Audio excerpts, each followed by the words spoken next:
All right, so we're going to kick it off here this morning with some tools and services that the National Weather Service has to offer.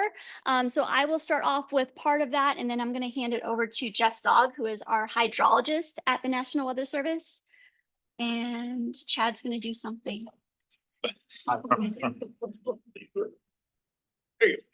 Better. All right, so before we get to that part though, this meeting is called an integrated warning team meeting. And some of you may think, what in the world is an integrated warning team? That sounds very vague.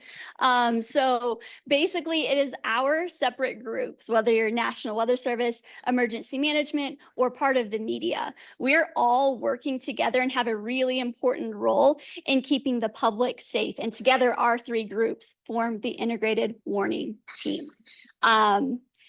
There's some overlap between all of our groups, and sometimes all three of us overlap and we form the integrated warning team. And whenever we're all working together really well, the public is the best protected from dangerous weather. But there are other times whenever a few of us may overlap, and we are still forming really important partnerships there. So for example, whenever media and emergency management overlap, they're communicating public safety information really well, even without the Weather Service talking about whatever weather stuff is going on and providing that warning piece.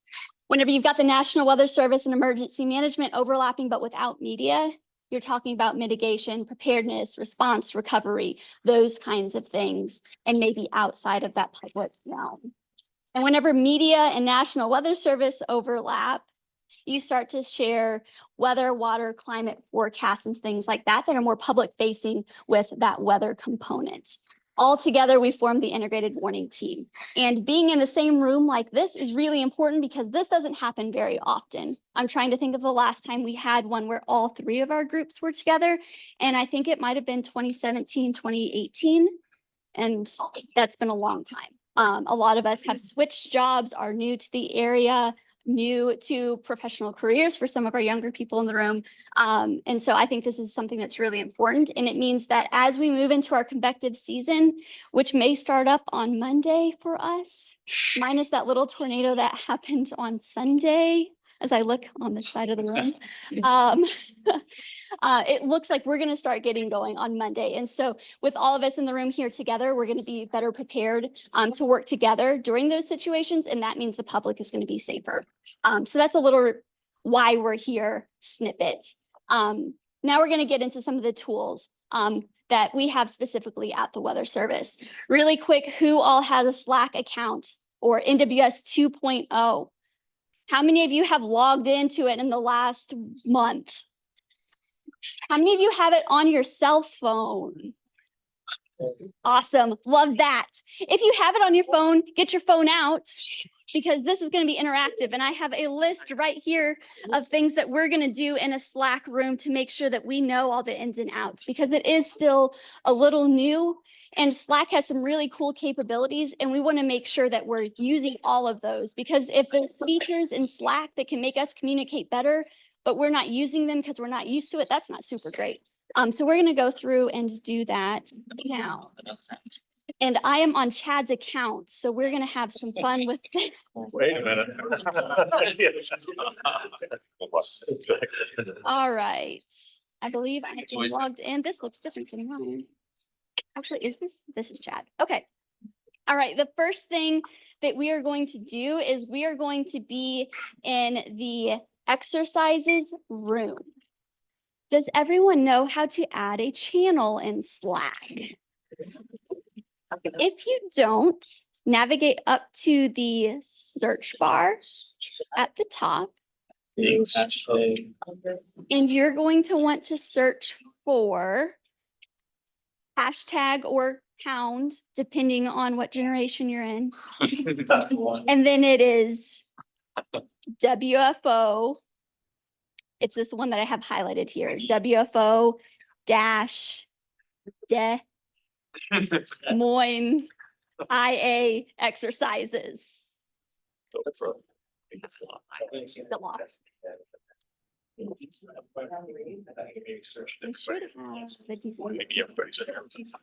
If you're not able to get in it, Chad is informing me that this is a locked There we go, same deal. I just saw that. I know, I was seeing it. Yeah, that's what I Is anyone having trouble getting into this room? Okay, we're gonna pivot because this is apparently locked. And we're just gonna be in the basic WFO Des Moines, Iowa room. This is one that everyone should be able to access. So it's WFO Des Moines, IA. And we're gonna be in there.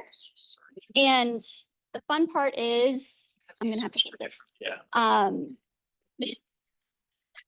Our friend Craig that's back at the office, making sure things don't go totally off the rails, doesn't know that we have pivoted. So he's gonna see this room explode with a lot of really fun things. All right, so once you're in the WFO Des Moines, Iowa room, we are going to do a couple different things to make sure we know all of these features. So the first thing I love it. Thank you, AJ.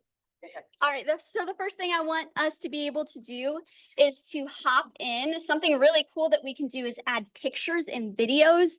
Super helpful during severe weather if we can see exactly what you're looking at, whether it's a hail picture or a cloud. If you've got a wall cloud, a funnel cloud, a tornado, the visual for us at the Weather Service to see that is amazing. So if you want to hop into that room and post a picture of your cat or your dog or your cute kid or a cloud.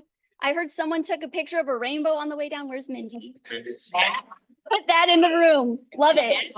There we go. Come on, Craig. Greg's gonna be so there it is. And if you see a picture you like, thumbs up. Is it not working? Oh. Mic 4. And, If you see a picture that you think is really cool, 125 million characters long.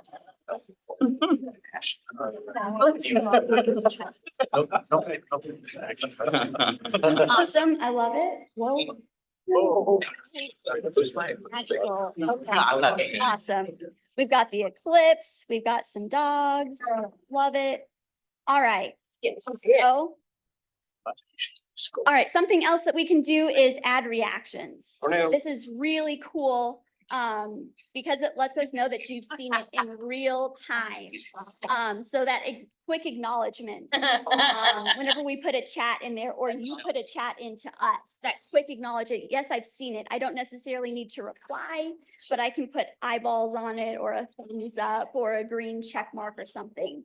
So we are going to test out reacting to something. If you don't know how to do it, whoa, these are coming in really fast. All right. So exactly like that. So someone here just put a thumbs up. Oh, it's chat. I was like, that wasn't me. Use this little like plus smiley face thing, and you can add a reaction that way to the actual picture. So that is a really good way to let us know that you've seen something without necessarily needing to actually reply to it. What is another thing? I've got a whole list of cool things that we can do. All right, so we've got reactions, we've got posting pictures, replying to something. There are two options to reply to something in Slack.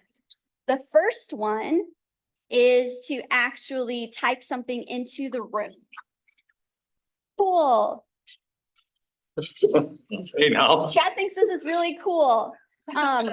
So during severe weather, that is the best way to reply to something because it goes to the entire room and something won't be missed. You can also reply in a thread. And so it would kind of pop up. Basically, the way you do this, if you hover over and go to this little panel that comes up, if you click this button that says reply in thread. Hi. It will only go in there. So once I close this out, that reply hovers here. Y'all can see that. And so you can see Chad's little reply here, but it doesn't populate for the whole room. So if you've got something that doesn't necessarily, it's not an important, someone posted a tornado picture and now you're talking about damage in a second tornado and a track that's going across. We want that information. in the big room. So do it as a reply so all of us can see it, so it doesn't get buried. But if you've got something small that's going on, maybe you're checking a climate statistic. Hey, what was the high temperature today? I know we were close to the record high. We could reply in a thread this way. And it's not as big a deal if something gets missed because we're kind of in that threaded way. So during severe weather, 100% recommend that we're doing it full replies within the room itself and not replying in thread. For other things, replying in thread is perfectly fine. There is mud. Okay, great. All right, so we've checked that off. Reply in thread, reply to the group. A couple other things you'll notice on here on the left-hand side, all of these different channels that chat has. There's also surrounding WFOs. If you're in a county or you have your broadcast area that moves into an area covered by not NWS Des Moines, it would probably be a good idea to add those areas to your Slack as well, so you can see what they're talking about. So if you're borderline out in the West, you're going to hear what they have maybe from Omaha or Sioux Falls about what weather may be coming towards you. So that could be a good heads up. And so recommend adding those neighboring areas as well if you're on one of those kind of edge counties as well. A few options for these channels. You can mute a channel. So if there's a channel you want to be part of, but you don't need it pestering you all the time, but you really want NWS Des Moines to pester you all the time, you can go over to the side and there should be 3 dots. If you right click, you can mute the channel, or in this case, unmute, because it looks like Chad has this one muted. So that way, if you go to the channel, you'll see all of the new stuff, but it won't send you a notification every time someone posts in that channel. So that can be useful for the channels you want to be part of, but you don't need it sending you stuff every 5 seconds when someone is posting. So that's something that's really cool as well. Other things that you can do, adjust your notification preferences. If you want quiet hours, and say you don't need notifications from Slack on your phone between like 9 p.m. and 5 a.m. or something like that, you can adjust that as well in your preferences, which I believe is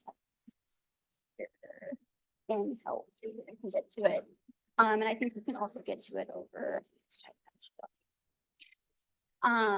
Let's see, what else do we have? Again, if you, seems like a lot of us have it on our phones. If you don't have it on your phone, highly recommend that. Oftentimes during severe weather, you're going to be mobile out there, and having that on your phone really easy will be able to keep us contacted a little better. Old NWS chat, that was not an option. This is a really big strength of going to Slack for NWS chats. And the other thing that we really want to hit on is really to just be checking Slack every day. You don't have to be in there constantly, but at least once a day, hopping in and seeing what's going on. Getting some of those heads up, especially for some sneaky weather events that can creep up on us. We're going to try to be more proactive about getting information in there just to kind of get those heads up and interactive in that way. Also during convective events, putting those tidbits about what we're seeing and how things are going right now, but also how we expect storms to evolve in the next hour or so. Those tidbits can be really helpful to help you all prepare as well. At least we hope that that's the case. And obviously a huge strength is getting feedback from you all to us at the Weather Service in real time, so that we know exactly what's going on so that we can support as well. So really that ties into comments, pictures, videos, all of that is really important. Emojis, if you're really busy, are a really good way to put a quick reaction so that we know that you're engaged, and we can say that we're engaged as well without having to type out a whole sentence. So if you're into emojis, that's a great way to put something in really quick. Deal with the sunglasses. All right. And I think right now that's all I have to cover in Slack. Are there any questions about Slack before I switch? Talk about starring the channels. Yes. Starring in what? So if you right click on it, star it, it'll pop up to the top, so then you don't get confused as time moves on. Yeah, so you can actually, if you have a lot of channels, you can group them. So for Chad, he has them grouped by DMX, and all of these are basically channels that our office operates. And then he has surrounding channels as well. So you can create, either move some to the top, you can group them. Say you want your weather service ones here, and maybe you have other ones for different organizations you're part of. You can group those however you want. So that's a really good point, Dio. Thank you. Can you talk about keywords? Because what I'd really like to have happen is like, if I'm, say I'm not in the app, for me to get a notification on my phone if a severe thunderstorm warning has been issued or a tornado warning. How do I do that? Oh, so like if we were to type the word tornado, you would get a notification? Yes. That's a great question.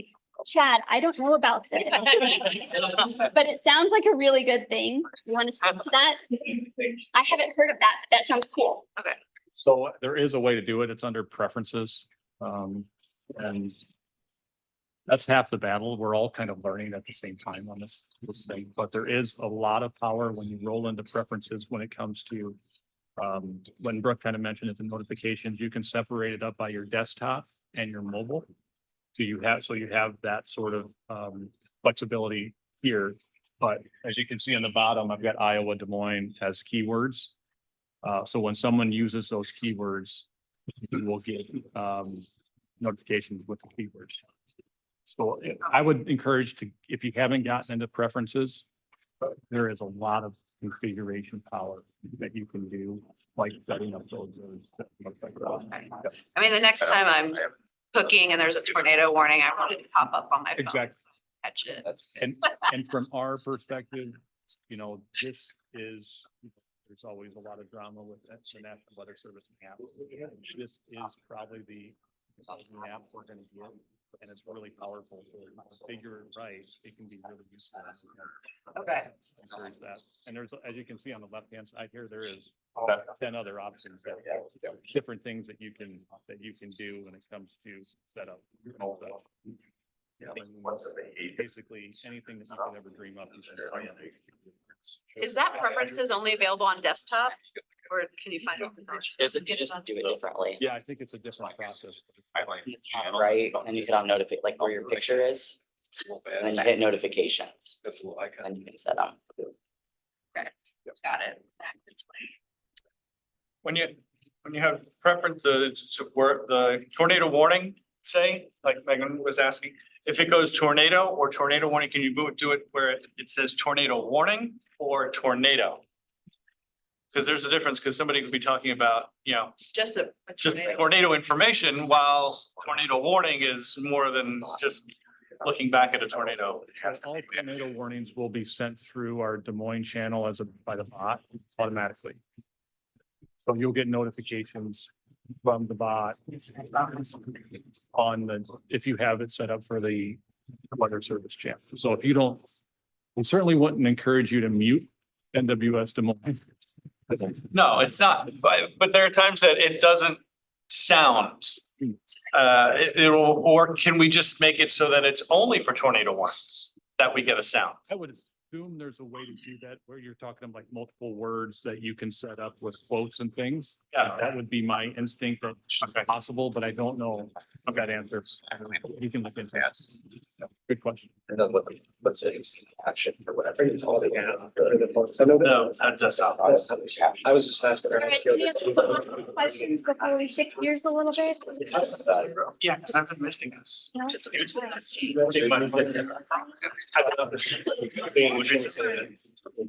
the next thing we're going to talk about, just real quick wrap up on practices during high impact events, again, replying to the full group rather than in a thread, because those threads can get missed really easy. Configure your notification settings in a way that works best for you, knowing that what works best for you is probably different than what works best from somebody else. And organizing your channels into sections can be helpful as well if you have a lot of those channels going. What counties? All right, next up, we're going to talk about event support. What to expect whenever you make a request and what to expect after that request has been made and your event starts to get going. Quick show of hands, who has ever had NWS support for an event in your county? What?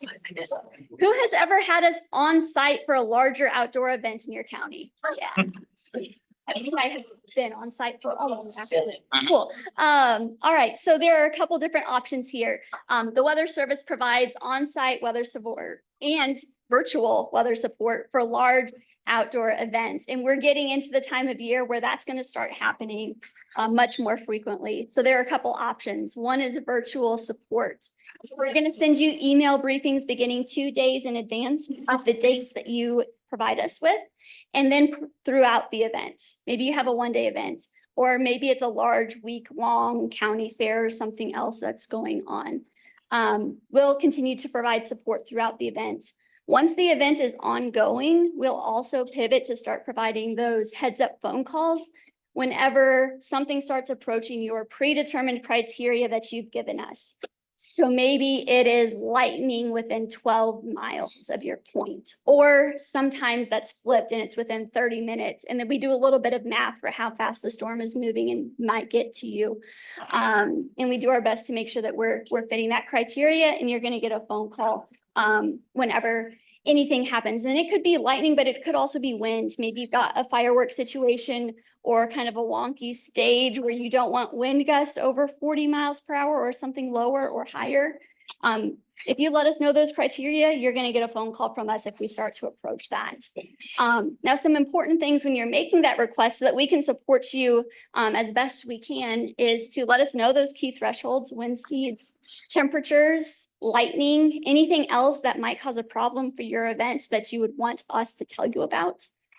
Hours of operation are also huge as well, so that we know when to call you, because sometimes we get nighttime thunderstorms.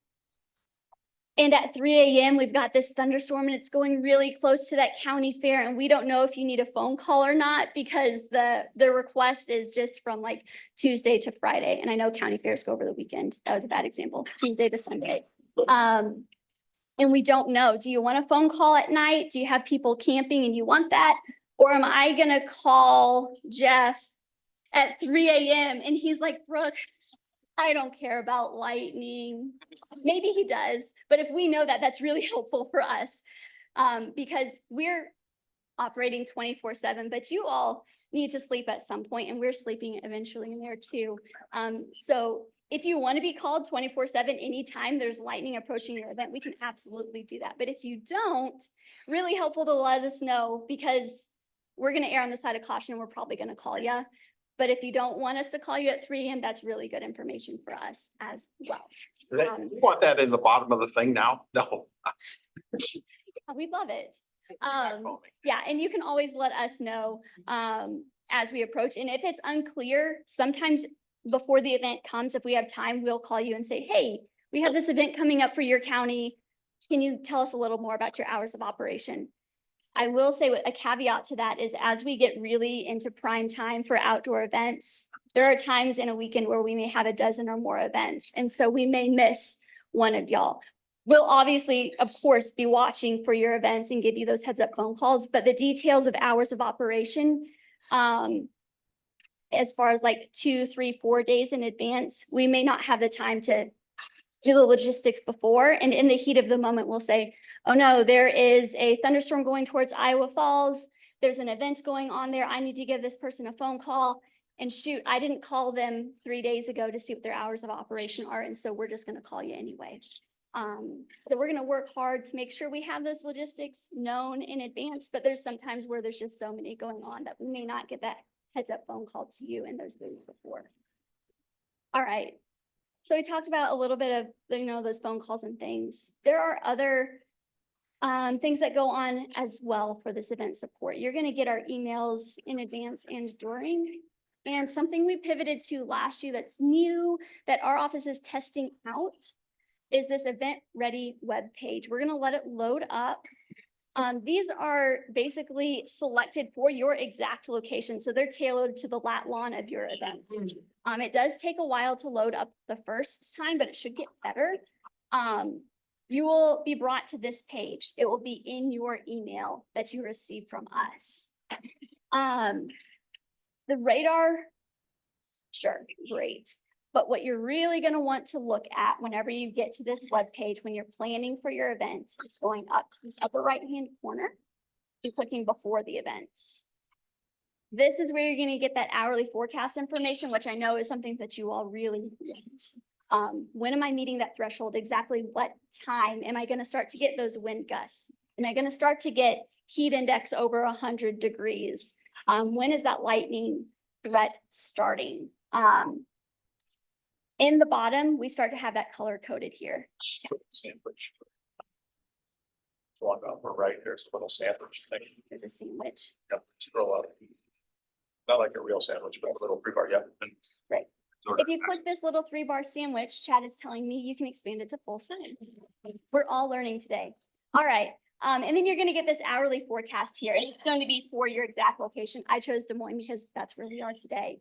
You've got your hourly forecast out in advance, all the way out 7 days. And so as we send this out before the event, you'll still have this out and it should reach towards your event. So you can just click through here, say your event starts on Friday. You can look at that. You've got your hourly temperatures, cloud cover. So it should be pretty clear because it's 1% cloud cover. That's great for tomorrow. Wind gusts, you can see it's a little breezy starting out Friday morning. Those start to come down into the 20s for gusts. And so that's color coded as well. Yellow means it's starting to get bad. Red means it's going to be really crazy. And if it's green, generally you're in an okay range for that as well. And so we've also got your probability of precipitation. Your weather is here as well. Right now it's saying none because Friday is going to be really clear. But for today, you can see we've got some rain starting up, maybe late morning. That transitions to maybe a thunder risk in the late afternoon. And then we go back to rain chances and it should clear out by the evening. So this is something that you are going to receive in an email from us every time you ask for event support. All right, this is the what to expect, especially for virtual. Any questions on that? Awesome, love it. All right, in the event that you want us on site, you're going to get all of that other stuff. But whenever it gets to day of event, rather than getting the heads up phone calls from us, we're going to come to your EOC. Maybe it's here, maybe it's at the Speedway, maybe it's at Hinterlands. Dio, you remember that exceedingly hot day? 120 on my little. That's right, yeah. Yeah. And so we're going to be out there. We'll bring extra equipment if you want, like this handheld Kestrel, to see just how ridiculously hot it is out there. And we're also giving you forecast information. We'll provide briefings to your EOC staff there, and make sure that you are prepared to make the best decisions possible to support public safety at your event. Questions about being on site and process for requesting that? Brooke, I don't have a question, but just a thank you for doing that. That it is a huge sign of support and great technical advice. So really appreciate you guys doing that. Thanks, AJ. Yeah, we appreciate having that opportunity to embed with you all. I think it really increases the relationships that we share and makes those stronger to be able to support things down the road. So being on site is also a big win for us. As well. Just quick question, the webpage that updates as we update the forecast, correct? Yes, Every that's time a we great put it point, up, Dylan. forecasted. So the forecast page that I showed, one of the key reasons we transitioned to that web page versus the PDFs that we used to attach to the emails is as we change the forecast throughout the day, we're always fine tuning it, right? As we get more data. That PDF was stale. So as soon as you got it, if we made any change to the forecast, you weren't going to see that information. This web page, every time we republish the forecast, which when it's active weather and we're fine tuning things, could be hourly. The web page is automatically updating as far as timing for precipitation. If we've got a front coming in and we're like, oh, it's moving faster, and we update that timing, that web page will update quickly. So if you check it in the morning and then around lunchtime, you want to check it again, if we've changed the forecast, it's going to reflect that. So you're getting the freshest data possible. So Dylan, thank you so much for bringing that up. Yeah.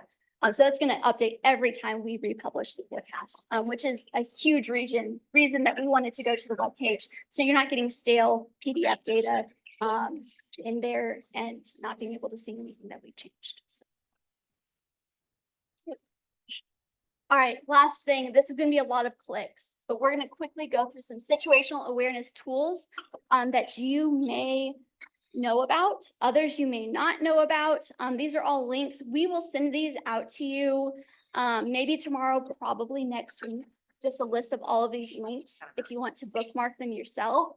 But I'm going to quickly go through and explain kind of what is the reason that we think you may want to use these. So first, we're going to look at Storm Prediction Center. I'm guessing most of you are probably familiar with this website, but if you're not, Storm Prediction Center, they put out the outlooks for days 1 through 7 for convective potential. It goes from marginal, slight, enhanced, moderate, high risk. You'll see these blobs for us a lot. And so we'll go to like day 1, East Coast has a lot going on. We've got a little bit of just general thunder out here. You can step through that. You can also see the discussion at the bottom and see what the people out in Norman, Oklahoma are thinking as far as the convective risk for the country there as well. Some really great tidbits on that. Something else just locally, our area forecast discussion is updated at least twice a day, sometimes more often. And this has tidbits. It's written by our forecasters here at National Weather Service Des Moines. And it has specifics for forecast details across our 51 counties in central Iowa. So we will always start with this key messages part at the very top.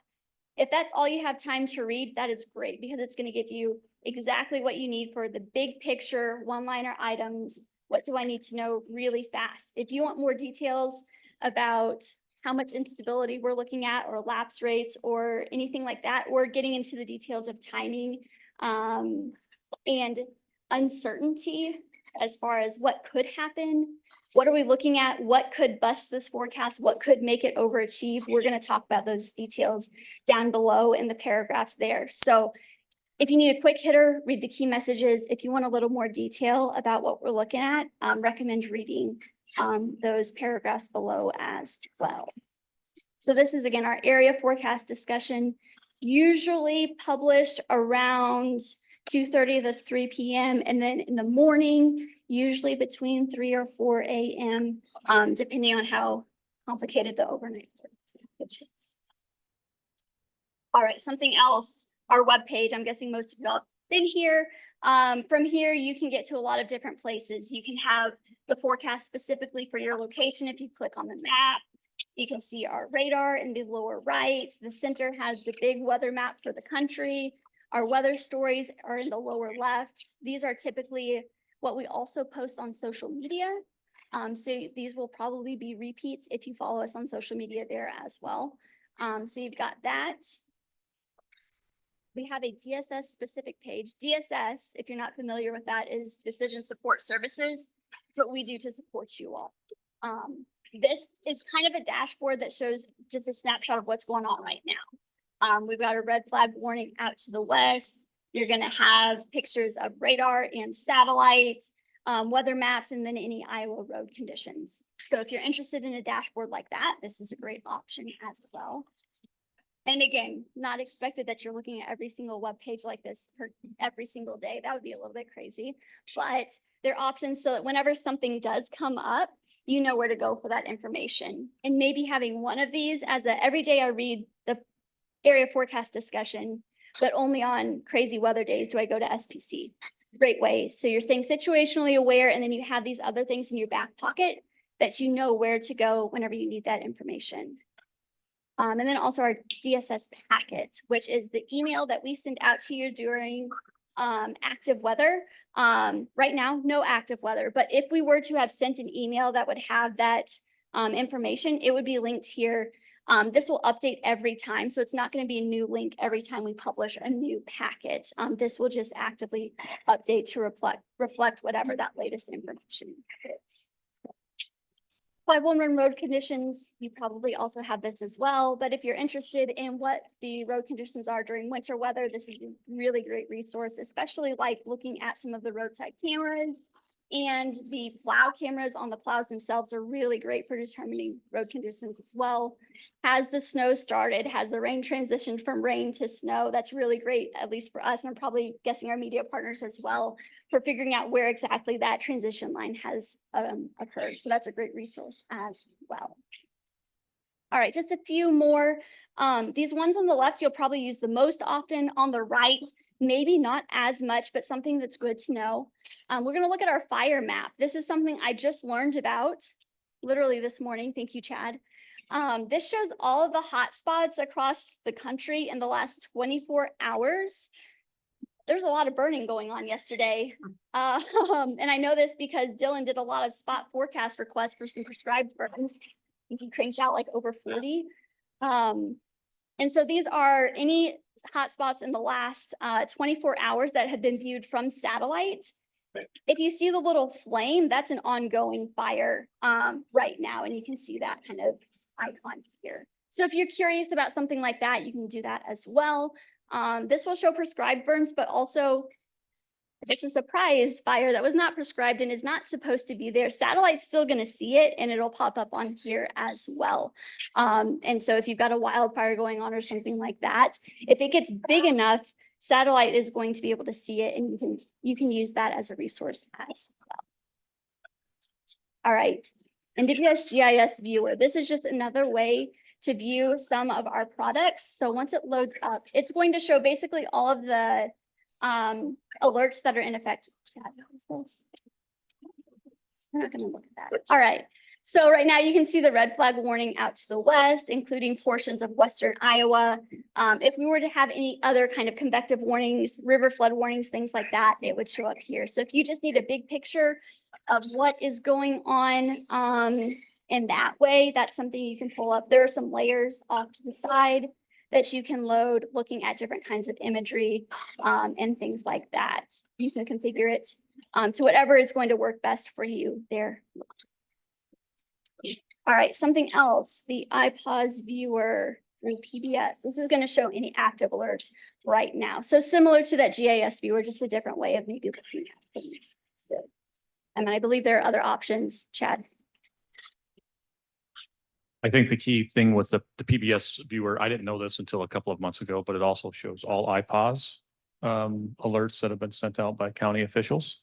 So it's interesting to kind of see how other jurisdictions are using IPAWS and sending out non-weather emergency messages in their jurisdictions. And this is a great platform to kind of be plugged into maybe what your peers in different states are using it for. All right, two more quick things. We have the safer hazard dashboard, which is going to load up here quickly.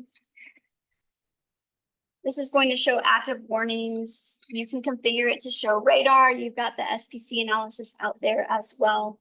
And so if you zoom in, you can see what is active for our area as well. So this is just another way to view kind of the ongoing alerts. You can click on the county and see a quick snapshot of that as well. Of course, you're already going to know this for your county.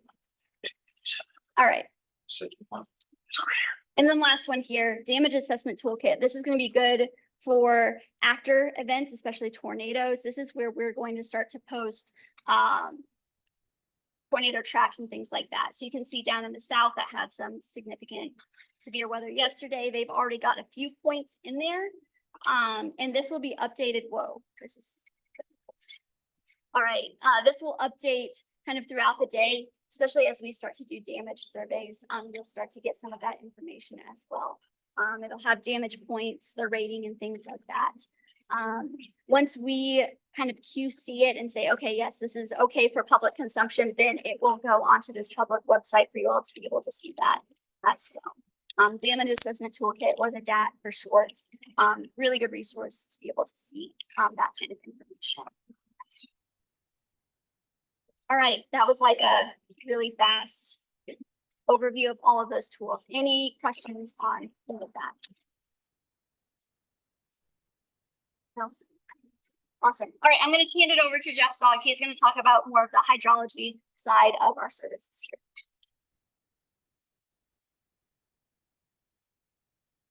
Thanks, Brooke. And just real quick before we jump in, for those of you who don't know me, my background actually is in meteorology. My degree is in meteorology, but I've learned hydrology on the job. Events, the 2008 flood, for example, correspondence courses, and slept at Holiday Inn Express a couple times too. But anyway, got some various tools and some information that we want to share because in talking, especially with our partners like emergency managers, we realize that some of the terminology and some of the things that we talk about in hydrology that people don't really know about. So we want to give you some background so you better understand what we're talking about. It's not going to be a course in hydroscience, but it's going to be giving you some nuts and bolts real quick about some of the things we talk about. But first of all, stream gauges, that's kind of the backbone of what we do for river flooding and monitoring the rivers and so on. You may not know the Weather Service does not have any automated stream gauges in Iowa. We have 0. We rely on our partners for that information. The U.S. Geological Survey is a big partner and they make a network of stream gauges across the state.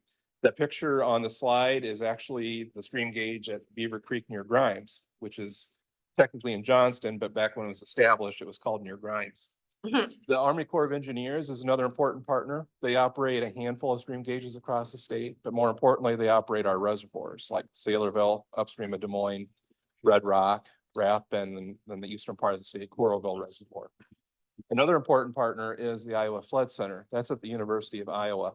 They operate a network of what they call stream sensors, which are basically sensors attached to the side of bridges across the state. And between the USGS, the Iowa Flood Center, and the handful of gauges that the Army Corps of Engineers operates, we have over 400 stream gauges across the state, Iowa. Probably the densest network in the country of all the states. So we're really blessed to have all here. But it's important that we have it because if you've lived in Iowa for any period of time outside the drought that we're having, you know, we have a fair amount of floods across the state. So it's important that we monitor what's going on. But that information is shared with us that we use to make the forecast. And kind of diving into the weeds a little bit here, some terminology, flow versus stage. When we're forecasting rivers, we're forecasting flow. The models deal with flow. They don't deal with stage. But when we talk to the public and talk to the media and so on, we're talking about the stage. Like the stage in Des Moines at Southeast 6 is like 8.2 feet or whatever. That's important to know, but when we're dealing with flow and forecasting, we have a thing called a rating curve, and that's the other graphic that you see on the slide there. And simply put, the rating curve shows a relationship between stage and flow in the river. So at a given stage, you can look on the rating curve on that line there, and it'll show you what the flow is for that. And that's important to know because, again, the flow is what we deal with when we're modeling the rivers and forecasting the rivers. The dots on there are measurements. USGS, they do a lot of flow measurements. And the reason they do that is because the rating curve can change over time. You can have sedimentation in the river, scour in the river, and so on, and it can change over time. So 8 feet this year may mean something different than 8 feet at the same location 2 years from now. So they do these repeated measurements and they redraw the rating curve as needed. They share that with us, automated method, and we use that with the forecasting. Now, the zero datum, you may have never heard of the zero datum, but it's a very important thing and it makes our life a lot easier.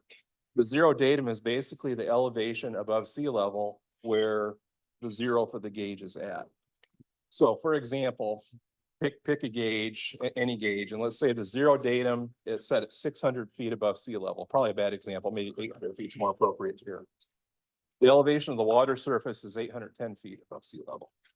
Okay, the stage that we report is 10 feet because the stage that's reported is the difference between the elevation of the water and the zero datum.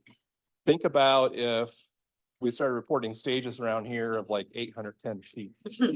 Okay, that would be kind of confusing. That's why the zero datum is important. Again, it's the elevation above the gauge zero. And that is set by the gauge owner, typically below the bottom of the channel.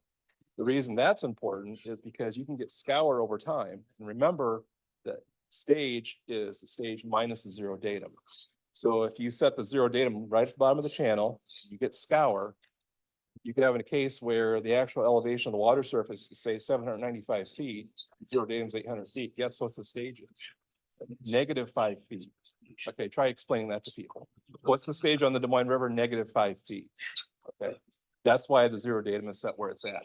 But that stuff is important behind the scenes because, again, it enables us to provide numbers that are more meaningful to the public.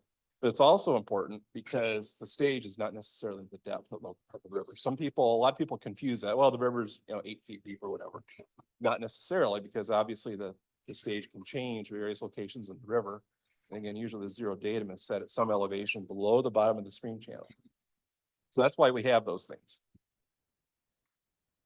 As far as the forecast creation and interpretation, and I could talk for hours about this, but I'm not going to. There's some examples on the slide there. The middle one on the left there is the Ohio River at Cincinnati. I wanted to show an example of flooding that's recently occurring. Obviously, not really much is going on around here. But again, that's just an example of the observed, which is blue, and the forecast, which is the purple color. Typically, there are at least 2 main updates a day, one in the morning, one in the afternoon, and sometimes overnight if there's flooding going on. But at our office, along with a lot of other offices, if there's a flood event going on, we're constantly monitoring what's going on. And if the forecast is going south, for example, we'll try to figure out why that is, and we'll make updates to the forecast in between. But the big updates are usually morning, late morning, and then mid to late afternoon. Now, when we're forecasting the river, it's a complicated process because the model has what we call the soil states in there, like the soil moisture, soil temperature, and so on. And what the model does is it takes that information, takes the observed information that we have for the river and projects it going forward. Obviously, a big driver of flooding and river rises in this part of the country is rainfall, especially heavy rainfall. That's what we call QPF. In our models right now, at least the ones that you find on what used to be AHIPS is now NWS. During the warm season, which we're in the warm season now, we use 24 hours of forecast rainfall in the forecast. During the cold season, we use 48 hours of forecast precipitation in the forecast. Why, you ask? Well, the reason for that is during the warm season, our confidence in going much beyond 24 hours is less than during the cold season, because a lot of the rainfall this time of year is convectively induced, thunderstorms and so on. So it's hard to pinpoint, where that storm's going to be beyond 24 hours in the model. That's one of the reasons we do it.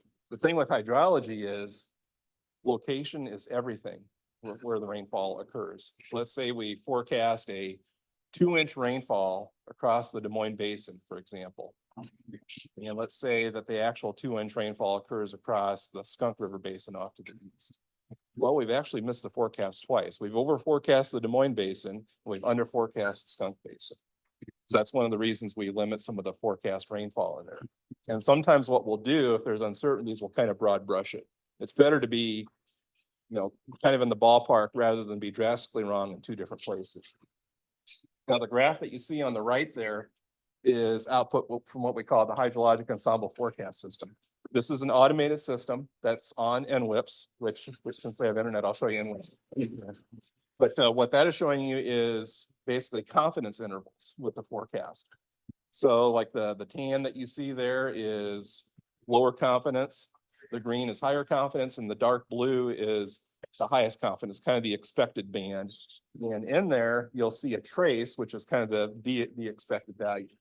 The neat thing about HEFS is it uses 10 days of forecast rainfall in the process. And with it being an ensemble, we're using the same model, but we kind of use different conditions in there. And then we do a statistical analysis of the output to give you that information. So that goes out again 10 days. So it kind of gives you a picture of, what the possibilities are once you go out. The thing to keep in mind again is that's an automated forecast. It's not a human looking at it. Whereas like the one you see for Cincinnati there, that's a human interacting with the model. So just make sure you keep that in mind.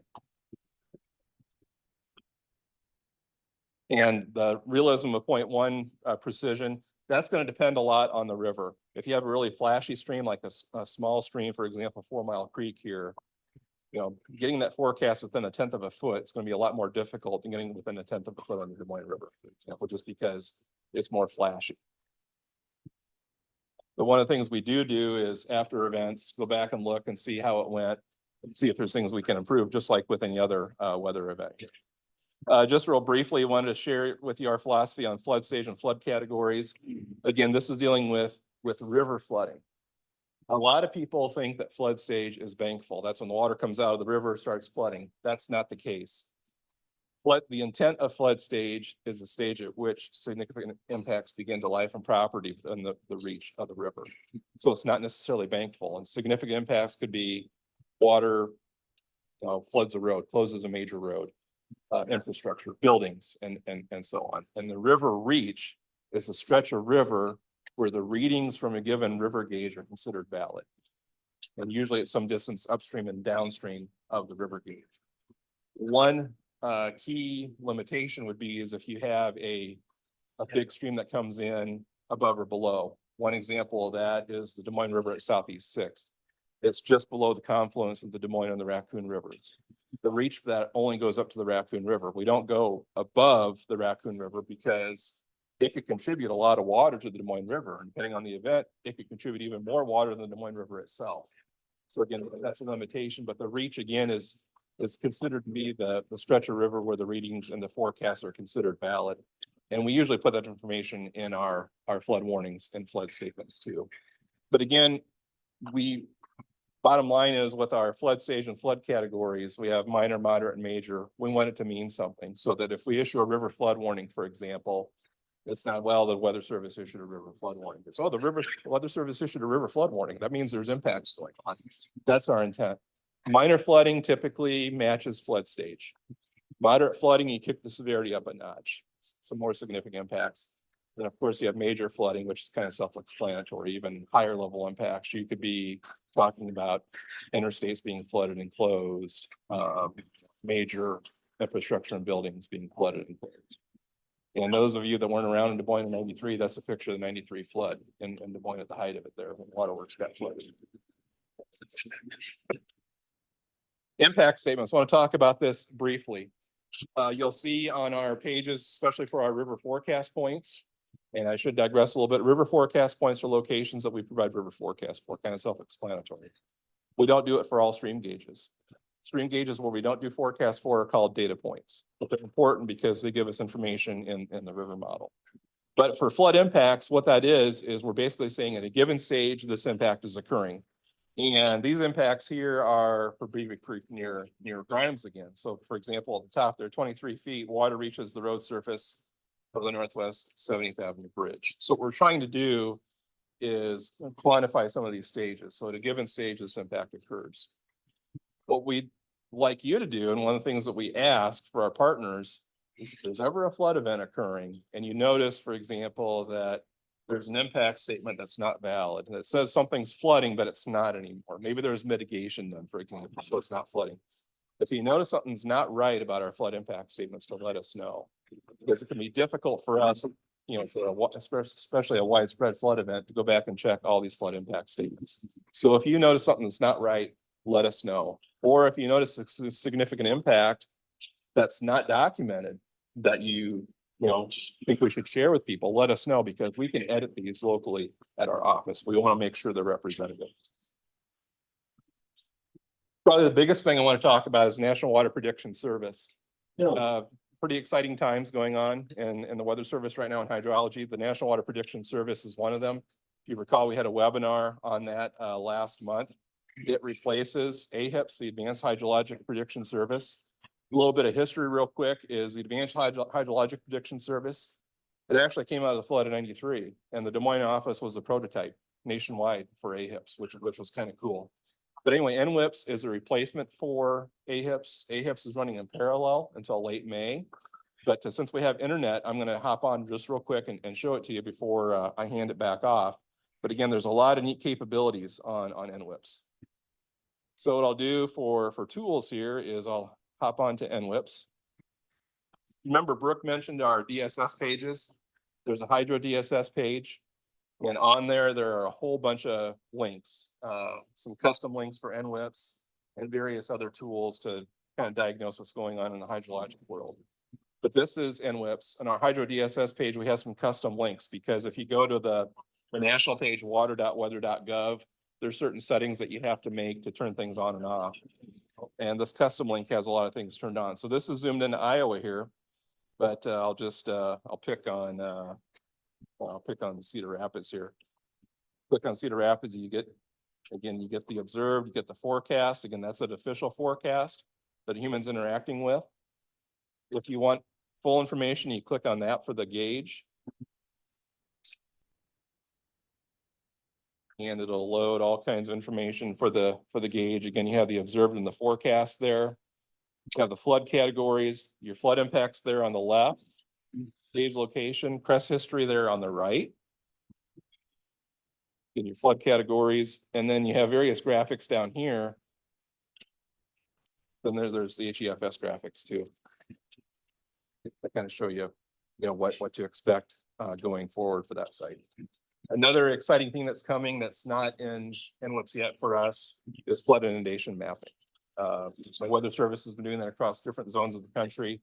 This fiscal year, we're in the zone to have it implemented, where basically with flood inundation mapping, what you can do is look at a map and look at a given river stage, and it'll show you the expected inundation from the water. So it's kind of flood impact statements taken to a new level. It's a graphical map interface that shows you what to expect at different flood levels. We also have on NWS access to the national water model, which I'll spend just real briefly on here, brief amount of time. The national water model, again, is an automated thing. We're modeling about between 3 and 4 million stream segments across the country. It's totally automated, computerized, but again, it gives you some more guidance too. Bottom line is, if you ever have any questions on the river forecast, to reach out and ask us.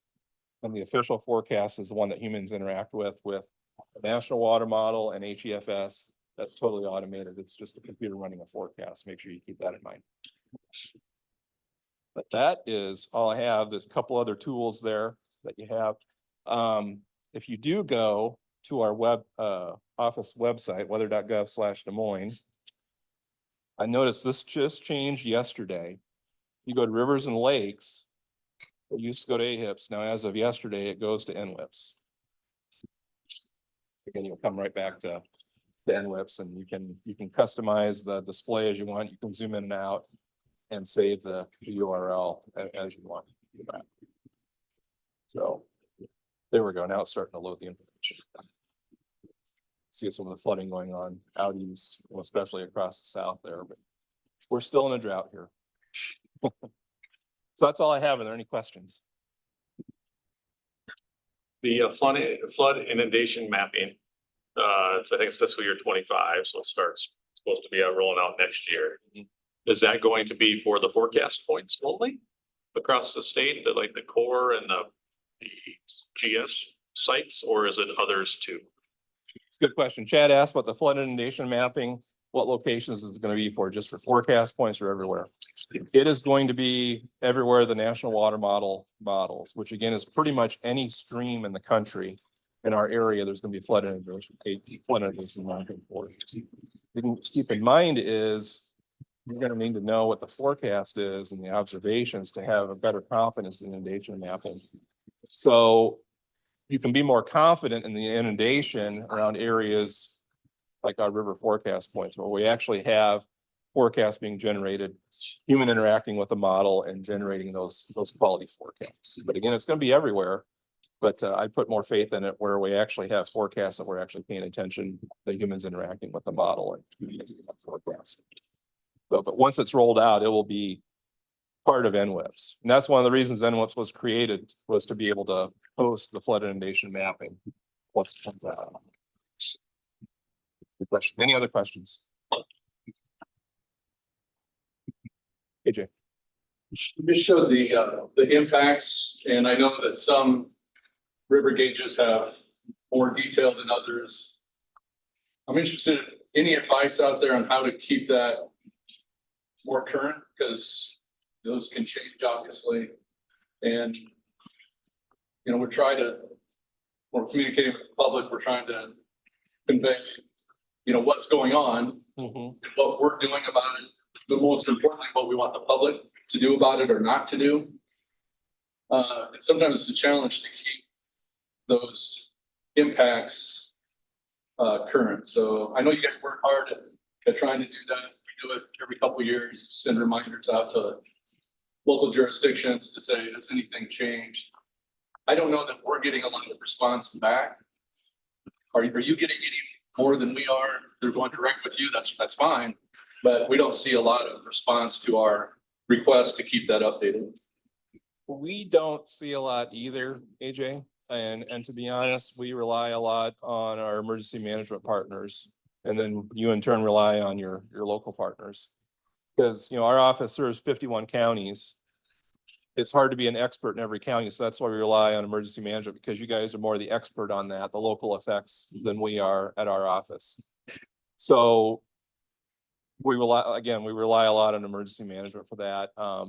Every once in a while, I might hear from John Q. Public, for example, says, well, this impact's wrong, it floods at this, that kind of stuff. We won't just blindly change it, we'll try to verify it first. But it is a challenge to keep them updated, and that's why that's one of the reasons I brought it up today, is whether it's emergency management, media, whoever, if you notice issues, or you hear from viewers, for example, that an impact is wrong, or there is an impact that we don't have listed, to let us know. We can put it on there. We want to try to share that information so that people know at a given stage what the severity of that flooding is. I guess kind of to that end, AJ, is there something more that the weather service could be doing during the event to solicit that from you all? Because realize in a flood event, you guys you're focused on life safety, different mission in the moment than maybe than we are outside of our warnings. But is there something that we can do to trigger, like, hey, as this event's unfolding, one of the things that we can take away or would be beneficial is to try to identify new ones to adjust? We don't get a lot of at-bats. Yeah, I don't know if there's more than you can, that you could do. But and Jeff described the public, they may hear a stage. You guys are thinking flow, communicate to the public by the stage. Unless you've been around a certain location long enough, converting the stage to, oh, that means Fluid Drive is underwater. Right. So we know those things, and most of those are listed in your flood impacts. But I guess not necessarily just the weather service, but all of us, is when taking, I guess, more notes and details, and so that we can, in our after action, then go back and either validate what's already there, or maybe add some additional, what happens between 18 and 19 and a half feet? Are there other things that we've noticed as impacts to make the scale, I guess, more comprehensive, or filled in, and then sort of, so I don't have any, doing more capturing information as it's occurring, because there's substations that are out in the middle of nowhere that have an impact that nobody converts a stage to like a substation. That was, Mid-American's going to proactively cut power to that area. Right. We just need to pay more careful. When I say we, all of us pay more careful to keep it on. A couple things in response. Since the impacts are on NWIPS, used to be AHIPS, keep in mind it's a public website. So those impacts, anything that you share with us that you want us to put on there, is viewable to anyone. So, there could be things, some sensitive things, whether it's security type things that may not be best on a public website. Just keep that in mind, that our impacts are public information. And also the flood inundation mapping, I think, is really going to help with the impact statement issue, because it's going to show at a given stage the expected inundation from the water. But of course, the flood inundation mapping isn't perfect either. There's going to be a lot of QC involved in that, because it's only as accurate as the digital elevation data that we're feeding it. And in different parts of the country, the accuracy is different too. So, but it's going to be a nice visual aid to show the expected inundation at a given stage. That converts so much better for the Joe public. So motivate them, to do something that the public safety community is asking them to do. They need that visual to really have a sink in. I agree. Rather than saying, this is flooded at this stage, show them a map and say, okay, at this stage, this is expected inundation. It can definitely mean a lot more.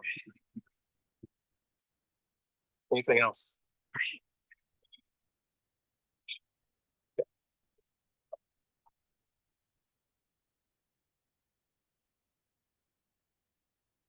All right, thanks, Jeff and Brooke, for that. The weather service monopolizing meeting continues for at least 15 more minutes, and then I promise we'll get out of the way for a break. We're running just a hair behind, so I will go through a little bit as quickly as possible on the communication portion of the morning session here. The backbone of the integrated warning, in addition to relationship, which is why we're all here today. And by the way, it's wonderful to see all of you. Is the communication and the importance of communicating information seamlessly, accurately, and efficiently in a timely manner is of the utmost importance of the effectiveness of our integrated warning system. So we still have landlines and we still have the legacy ways that we communicate. Micron is a key one here in the metro area. But we've also expanded our communication capabilities over the years. Brooke did a really nice job talking about the Cadillac we call NWS Chat, with all the bells and whistles and the videos and all the crazy cool stuff that frankly, we're still trying to figure out how we integrate that in our operations to serve you the best. And then also teaching you, or at least bringing to light some of the important things and capabilities that are within.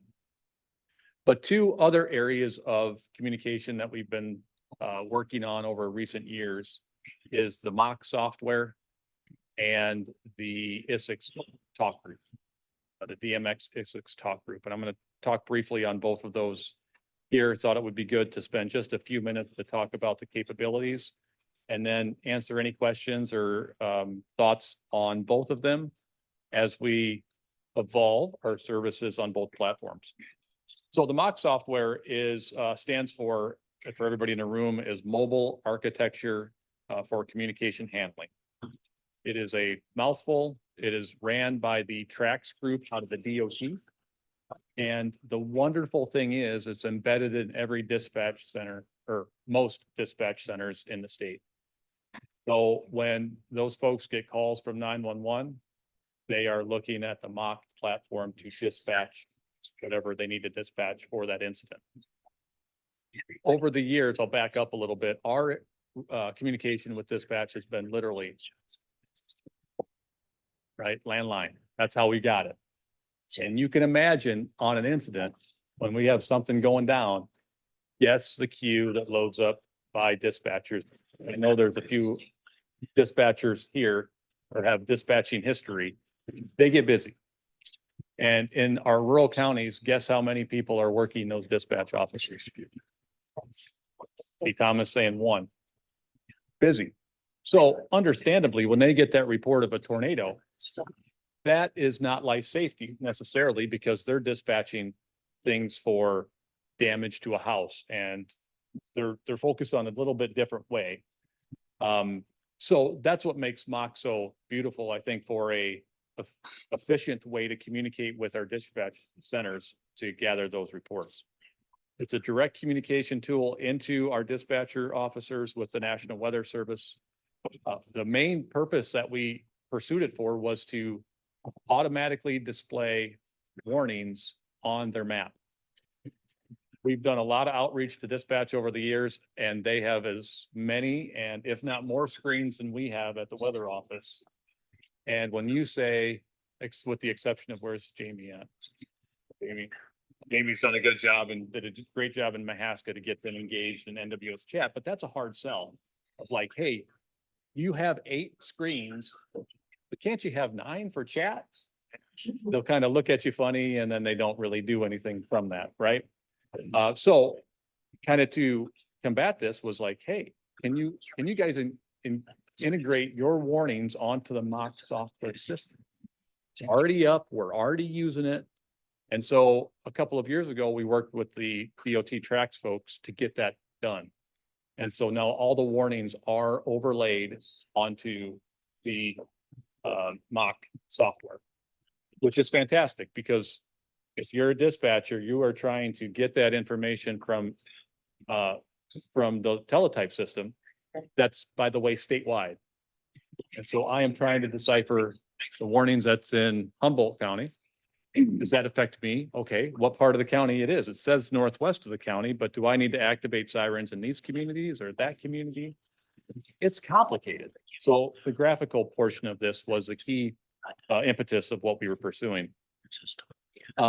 We learned by actually installing it on all of our PCs in the National Weather Service, which is really great, that there is actually more capabilities for us to be able to see both storm damage markers from folks in the field, the first responders, the law enforcements can pull up on damage, drop a point, and then basically eliminate the need for dispatch to then relay that to us. Because that's a gap.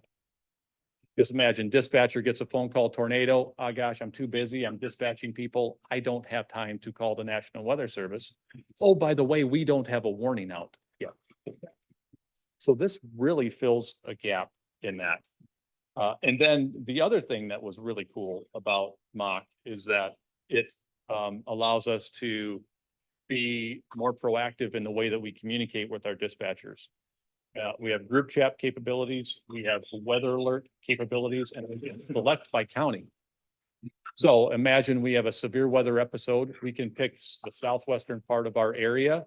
And we can say, I'm gonna send a weather alert, say storms are gonna fire over the next hour. Be prepared, we'd love to have severe weather reports from people in the field. Right, so this really kind of gets to the chase of efficiency in our integrated warning process. And it gives us more field perspective that we so direly ask for, why we invest spotter, resources into spotter trainings to the tune of 23 this year. We need those ground truth reports, and this is a great way to be able to do that. So just very quickly here, this is what the platform looks like. In MACH, you can see that we have our locations here in the center part, but we can quickly zoom out. And I want to caution you, those that do know a little bit about MACH, no, we can't see the state patrollers and decide on areas in the state that our employees can speed. Thankfully, we have a scaled down version of this, and that's perfectly fine. That's not the intent of what we need to see. We have a few icons on there. These ones are highway helpers. That's probably okay because we're not going to avoid them in travel. But what people can do is then when folks in the field, they can then put markers over here. And they can roll down here. Imagine if you're a law enforcement, we can put a storm damage marker. And we can put it anywhere, put the information in, hit send, and then everybody can see that within the platform. Okay. Just curious, how many EMs are within MACH at this point? Okay, so about 10. That's been kind of a growing area of people that are getting involved in that. This is fantastic for real-time data information for us when it comes to those sorts of things. The other thing that we can do is that we can send out weather alerts again proactively ahead of time to open group chats from the field, from law enforcement to relay information to us if the event's ongoing. Really, but frankly, it's another tool that we're trying to figure out our lane, exactly how we're going to use it as best as we can. So really, I'm sharing this for everybody's awareness that when you go back to your county, know that these different efficiencies are available within the software. And maybe if there's those that are interested in signing up and getting onto it themselves as EMs, I can point you in the right direction of the point of contact. Mr. Thomas. When you put these out, you talked about, excuse me, you talked about being able to communicate with dispatch, but once you put the warnings out or the watches out, those are going to everybody that's on MACH, correct? Yes. So every officer gets it on their screen. It's not just going to dispatch screens. Exactly. Okay. Yep. Exactly right. So everybody gets it. And I was hoping that there was going to be some warnings today. There isn't, not here. And I gotta preface that, don't throw things at me. Cities. Exactly. Is there any around? Hey, here we go. Florida's got some warnings. So that's the sort of information that'll come up automatically. I'm assuming the answer is no, but is there ability for the media to I am monitor? Just as a monitoring instead of participating in it. I'm gonna say the answer is no there. See, I knew that. I just wanted you to reiterate that. But I am not one who makes that decision, but I'm pretty confident that wouldn't be the case. But the good news is I asked, because I knew this question might come up, is can we then share You can call me, those damages that Sure. come through? give you my, Maybe not share your password. I can't share my password on my computer. But We'll communicate. when we see, since this is going to be a data mining tool for us, I'd like we to can share share. in our local storm reports that information. We can't say it's at this address or that specific thing, right? There's the things, we're gonna be vague in the information that we share. But I did reach out to see exactly if we're able to share and what data we can share. And the answer was, yep, so long as it's not specific. So, Hey Chad, yes, can you verify when cause I know when you log into MACH, there's like 3 different ways you can log in, ArcGIS, Google, I can't remember what the other one is. Do the warnings come across all those platforms, or do you have to log in through the ArcGIS platform, not the Google platform? yes. You have to log in as under the Esri platform, the ArcGIS Esri option. Or what, yeah, whatever that option is, but that's because I've had that brought up in our county. Well, we didn't see it on MACH, and it's like, well, how did you log in? Right. Through Google. I said, go to the Esri version. Esri version, and then you'll get your warnings that will show up. So Very good point. So that's something that you want to teach the dispatcher. Good. Any other questions on MACH before we move on to talk group very quickly? I know I'm. Can the dispatchers reach out to us if they have a question for the chat? Good. Other weather service? The answer is yes, because we have the chat features in here. So actually, do I see one? Got a little star over here.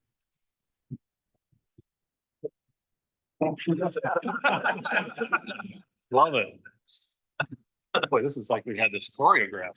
But yeah, so this Jamie just sent the group chat to me, or I guess an instant message directly to me.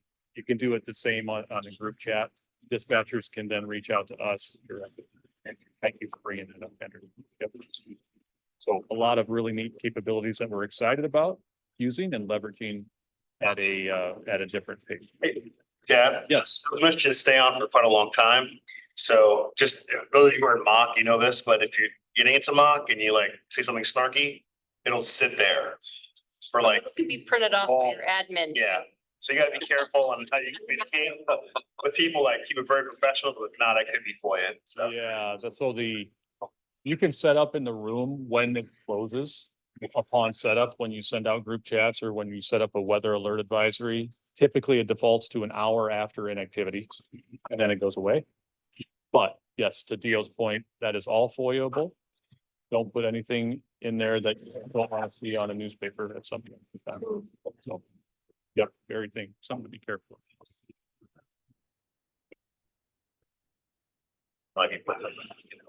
So we'll go through the talk group in like 2 minutes, unless there's questions, and we can talk about questions, maybe a break.